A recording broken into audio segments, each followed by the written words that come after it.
Hello everyone and welcome to night number 7 of our Mayhem shows. We've only got one more night left after this, and tonight we start with the big championship matches. And this should be a nice one tonight. Women's Championship and Intercontinental Championship up for grabs.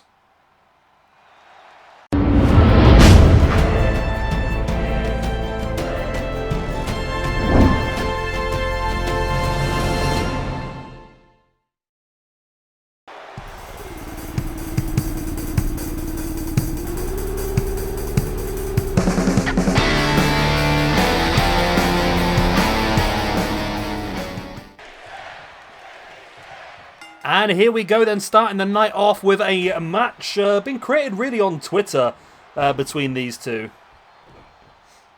Of course, Buff the Stuff Bagwell and Braun Strowman, now known as Adam Scherr, of course. The pair of them, well, you know, argued back and forth, and it just sort of got a bit out of hand, to be honest with you, didn't it?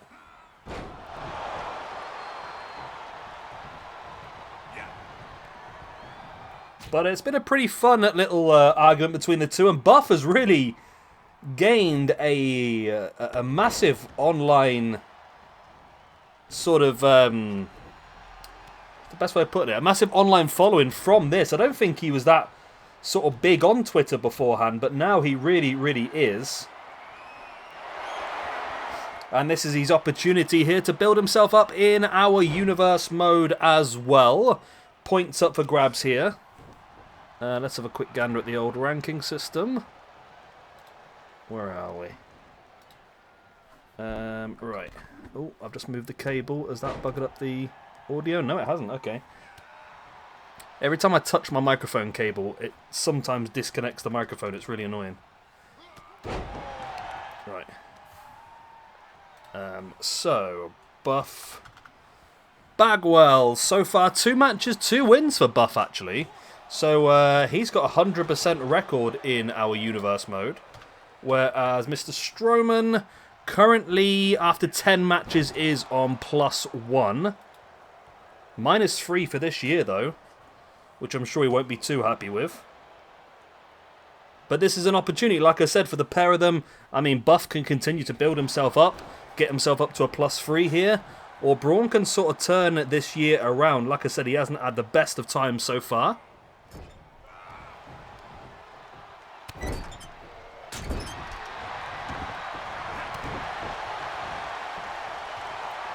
Buff now bringing Strowman back up to a standing base.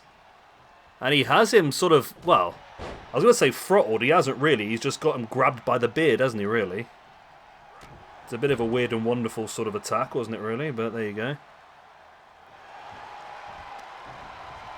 And once again, he has him by the beard. And a big right hand right into the gut. And Buff is showing his stuff here.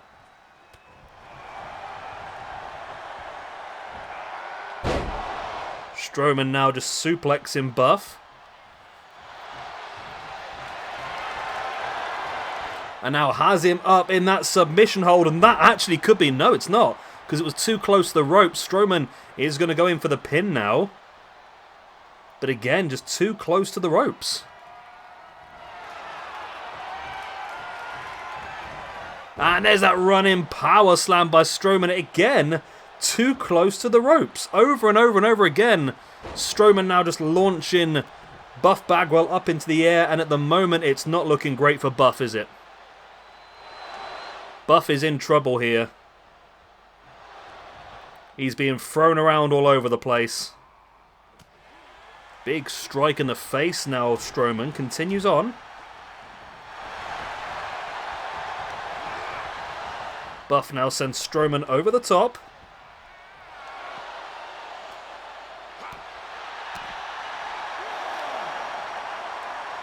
And Buff now slamming the knee of Braun Strowman into the mat.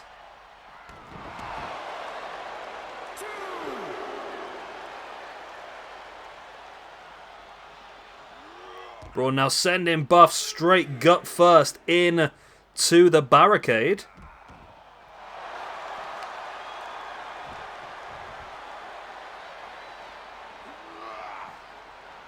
Yeah, I mean, the longer this has gone, really, Strowman is dominating, isn't he, really?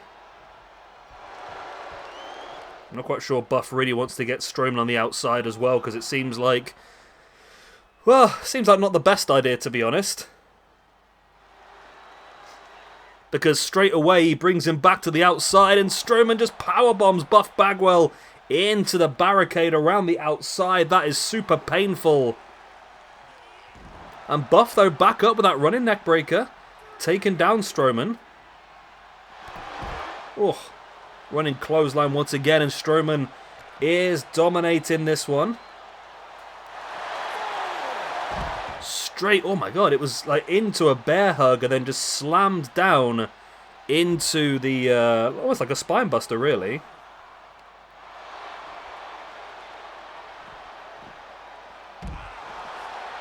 Strowman just launching Buff along. And now re-entering the ring.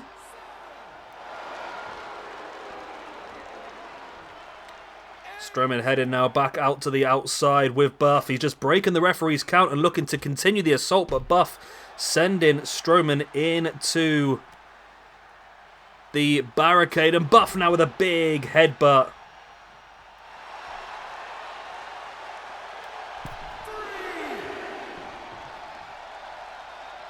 Strowman now on the outside. But Buff comes back out again, straight into the apron. Sheer brutality back and forth here. As Strowman just like trying to take Buff out just by pinching their head. Which is a painful maneuver, really. You could cut off the blood flow to the brain, which really sends you a bit doolally, to be honest with you.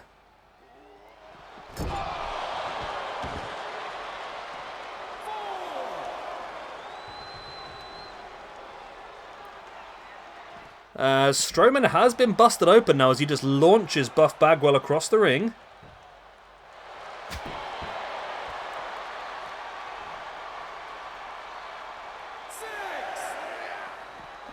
Strowman once again sending Buff straight into the barricade. Referee's up to a 7 count.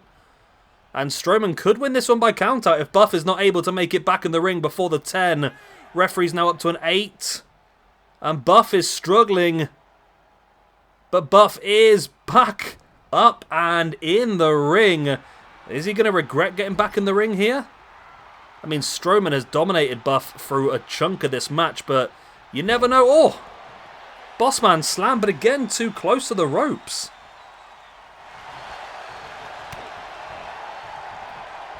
Buff now with a big German suplex on Braun Strowman.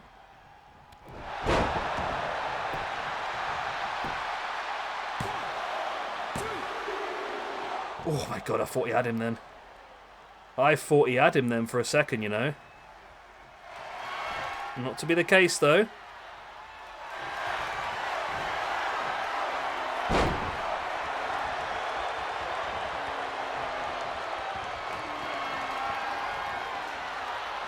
As now the big running power slam. But again, no, it's not too close to the ropes this time. Oh my god, how has Buff survived that? How has Buff survived?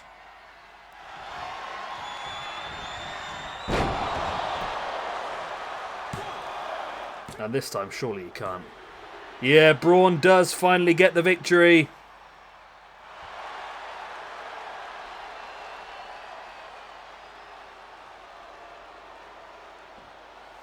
And Strowman is victorious. It was a good win for him. His first singles victory of the year. Well, his first victory of the year in general, to be honest. As Buff Bagwell picks up his first ever loss in SWE. That moves Buff down to +1. Moves Strowman up to minus... no, it doesn't. Where was Strowman? Moves Strowman up to +2. So it actually switches these two around position-wise. But there we go. Victory for Braun Strowman.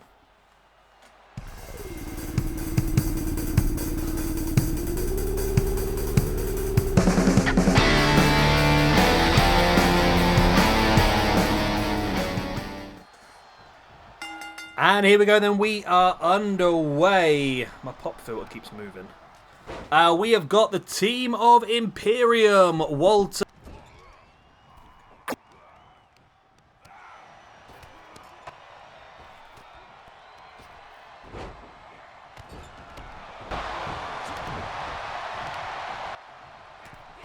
Hello, hello, hello. Right, we're back. Yeah, we have got Walter, Marcel Barthal, and Fabian Eichner going up against the rip-off Peaky Blinders, the team of Shamus, Ridge Holland, and Pete Dunne, who is very, very popularly known now as Butch. Everyone loves that name. So yeah, 6-man tag. This one was suggested by... Oh, it's the Main Man Omega project, of course. I mean, if I'm not sure who suggested it, chances are it probably was Omega, to be honest.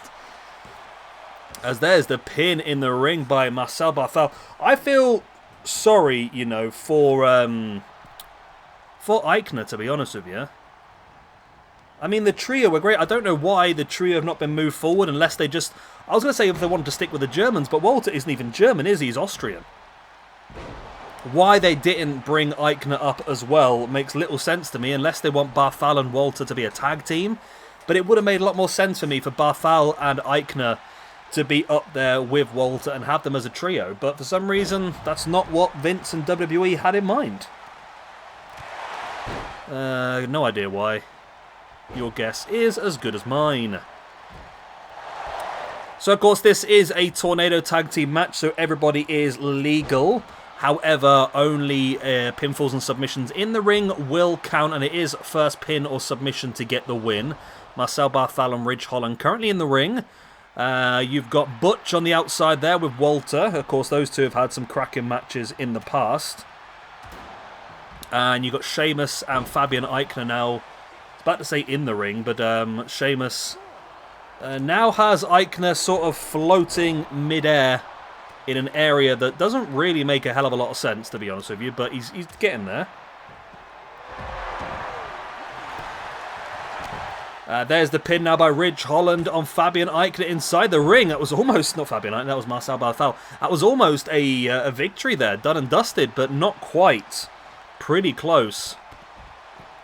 Now, I don't watch a lot of WWE, so I'm going to ask you guys a question, right?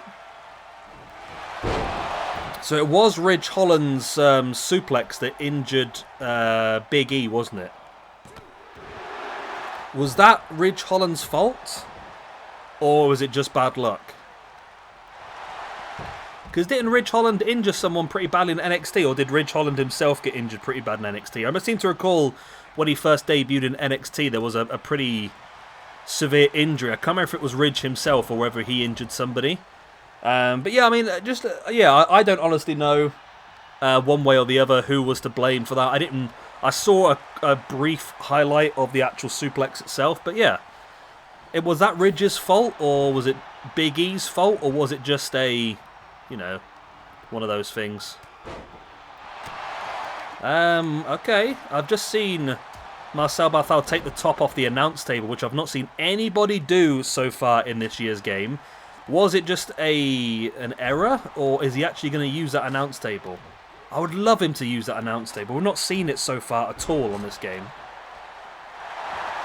Or even 2K19 didn't really touch it either, did they? 2K18, I think, had a habit of loving breaking the announce table. Like, I think 2K18, it was too common. 2K19, they just stopped doing it altogether. If in this one they had... I don't know. Hang on a second, why have I froze? Right, apologies there for a brief amount of time. We had no... I don't know what happened. We had no audio, we had no picture, we had nothing. So yeah, hopefully we are back up and running now.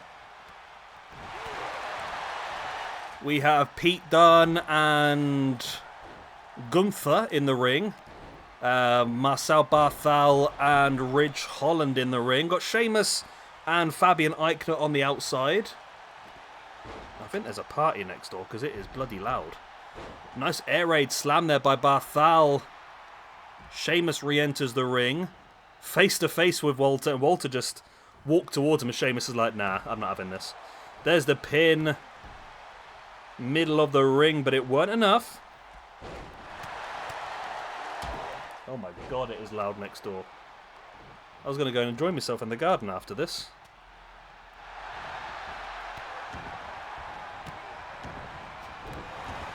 Walter now with a stamp right on the hand.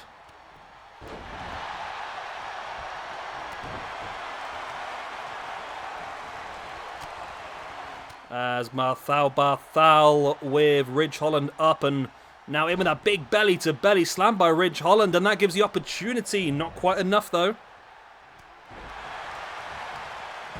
I thought that might have been the big chance there for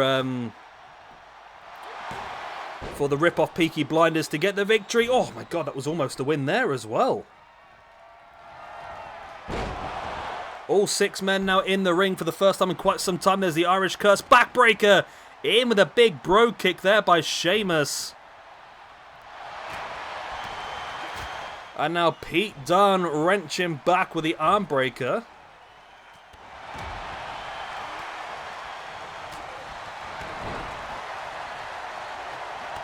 This is an absolute madness of a match at the moment. There's so much going on. As Shamus just dumping Eichner to the outside. It's going to follow him out there as well. But Eichner, beautiful tornado head scissors. Ridge Holland fighting now against Marcel Barthal. There's the bitter end by Pete Dunne. And that could be enough. If no, it can't. Because Ridge just could not keep control of Marcel Barthal.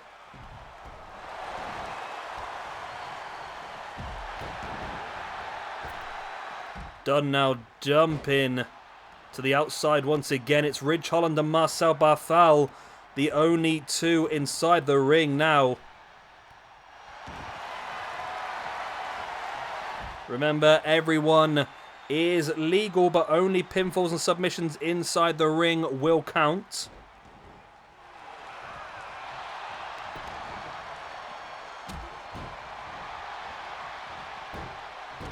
God, there is so much noise. It's like a proper kids' party out the back. It is so freaking loud next door. Let's hope it rains. Ruin their party. Come on, that'd be a good day. Ridge Holland now taking Barthal up with a big Alabama slam. And now looking to lock in the Indian Deathlock. The submission hold on Marcel Barthal. Will it be enough to get the tap-out victory? No. Shamus with a bro kick on the outside on Eichner. Ridge Holland now heading up to the top once again. Which one of these trios will get this win? There's the big leg drop there. And in with a pin for the 1. The 2. No, still not enough.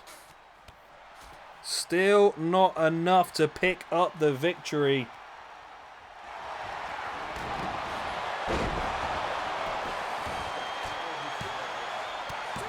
There's the pin in the middle of the ring, and Ridge Holland does get it. The rip-off Peaky Blinders get the win. I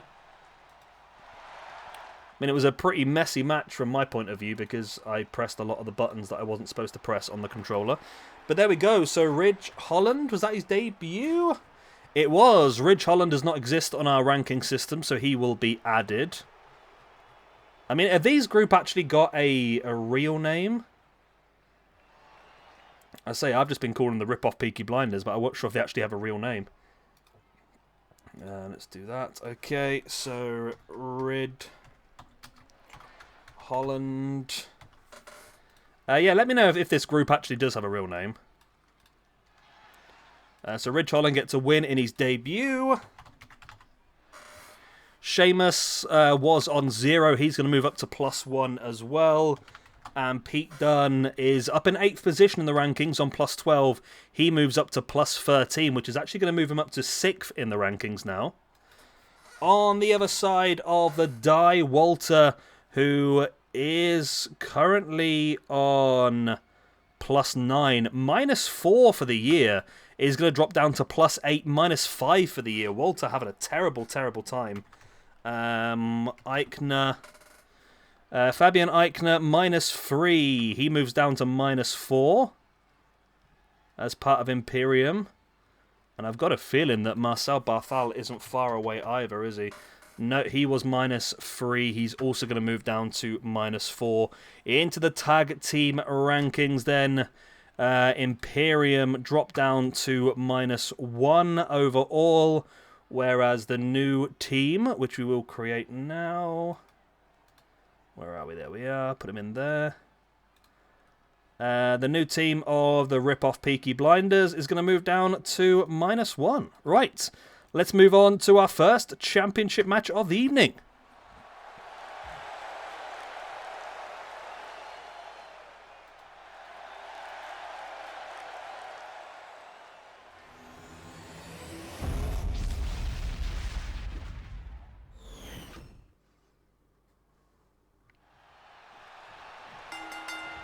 And here we go then, our first championship match of the evening. We have got the Bunny going up against Deonna Purrazzo. Should be an interesting one. Is this Deonna Purrazzo's first championship defense? I believe so.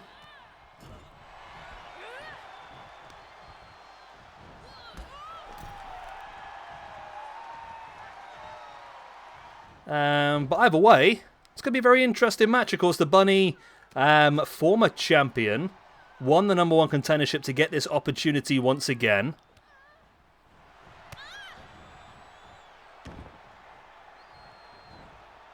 And can she become... Would she be the first ever 2-time women's champion? Let's have a quick look. Yes, Bunny could become the first ever 2-time women's champion. She was the 6th champion. Deonna Purrazzo, currently the 9th champion.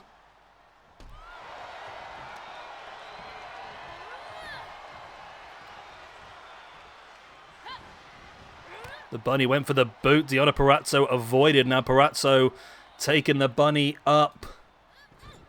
And going to slam her spine first into the turnbuckle before throwing her down to the ground.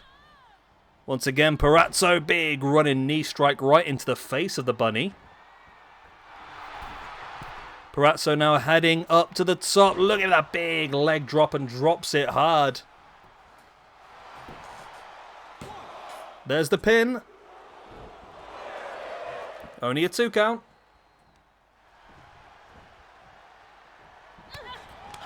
Purrazzo now with the big strikes, but the Bunny slaps back. Big knee in the chest. Another big knee in the chest as well.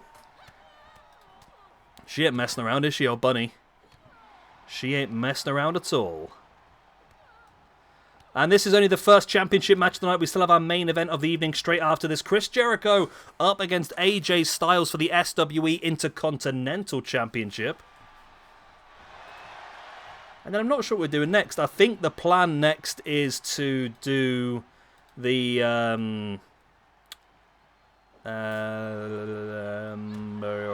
Bloodsport, that was it. Bloodsport.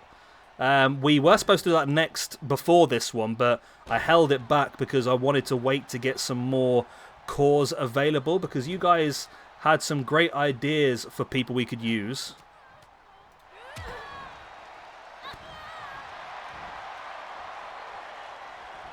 I'm sure I've just seen the word Hearts of Iron somewhere. I don't know where I saw it. I don't know. My brain's not going very well at the moment. I'm sure I just read the word Hearts of Iron somewhere, and I don't know where I saw it. Okay. So I'm looking at my my computer for the to have a quick check of the rankings screen. I just saw the word. Right. So the Bunny is top of the rankings at this point in time. Top of the rankings, whereas Deonna, have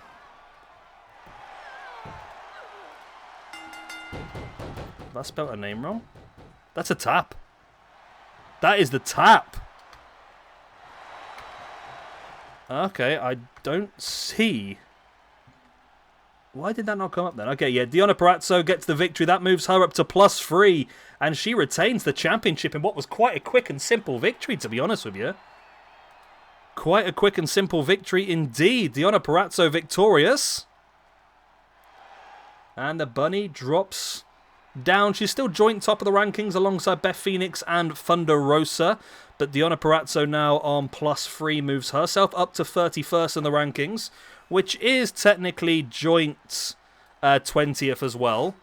And she'll continue her good reign of form. Right, talking of form, let's get ourselves into the main event of the evening, the Intercontinental Championship match.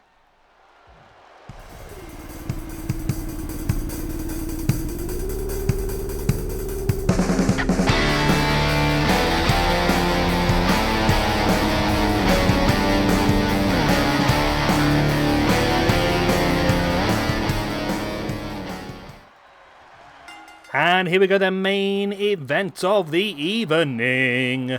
AJ Styles versus Chris Jericho Intercontinental Championship. Wow. What a springboard dropkick straight off the bat there by Jericho. He's not messed around, is he?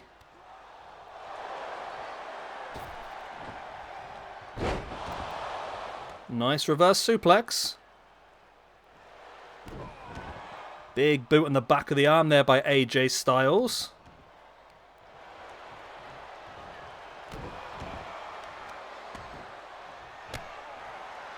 Big boot in the spine.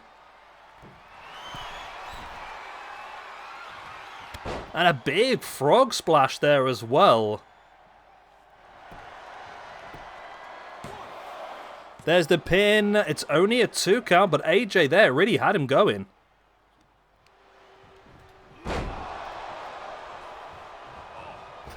AJ now looking to spring off with a lion salt. Interesting.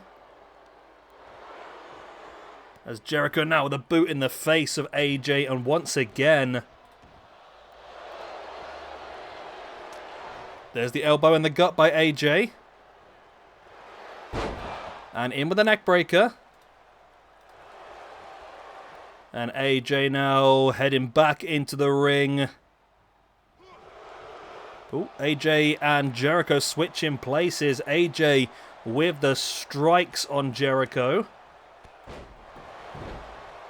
And Jericho drops. AJ continues on with a boot in the back of the arm. And now looking for the knee.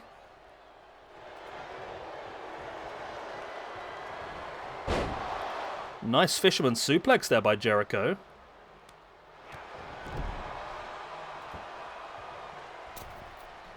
And springboard 450, not quite enough.